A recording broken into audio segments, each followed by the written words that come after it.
Friends, welcome to my channel. AP వాతావరణ శాఖ నుంచి వెదర్ రిపోర్ట్ వచ్చింది. వాయువ్య బంగాళాఖాతం మరియు దాని పరిసర ప్రాంతాలలో ఉన్న ఉపరితల ఆవర్తనం సగటు సముద్ర మట్టానికి 1.5 మరియు 5.8 కిలోమీటర్ల మధ్య ఎత్తులో విస్తరించి ఎత్తుకు ఎల్లే కొలది నైరుతి దిశగా వంగి ఉంది. తూర్పు మధ్యప్రదేశ్ నుండి బంగ్లాదేశ్ వరకు, ఛత్తీస్గఢ్, జార్ఖండ్, పశ్చిమ బెంగాల్ మీదుగా ఒక ద్రోణి సగటు సముద్ర మట్టానికి 1.5 కిలోమీటర్ల ఎత్తు వరకు విస్తరించి ఎత్తుకు ఎల్లే కొలది నైరుతి దిశగా వంగి ఈరోజు తక్కువగా గుర్తించబడినది.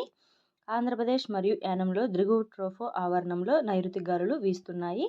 దీని ప్రభావంతో ఈరోజు మాన్యం, అల్లూరిలో తేలికపాటి నుండి ఒక మోస్తరు వర్షాలు, శ్రీకాకుళం, విజయనగరం, విశాఖ, అనకాపల్లి, కాకినాడ, కోనసీమ, తూర్పుగోదావరి, పశ్చిమ గోదావరి, ఏలూరు, కృష్ణా, ఎన్టీఆర్, ప్రకాశం, నెల్లూరు, కర్నూలు, నంద్యాల, అనంతపురం, శ్రీ సత్యసాయి, అన్నమయ్య, కడప, చిత్తూరు, తిరుపతి జిల్లాల్లో కొన్ని ప్రాంతాల్లో తేలికపాటి వర్షాలు కురిసే అవకాశం ఉంది.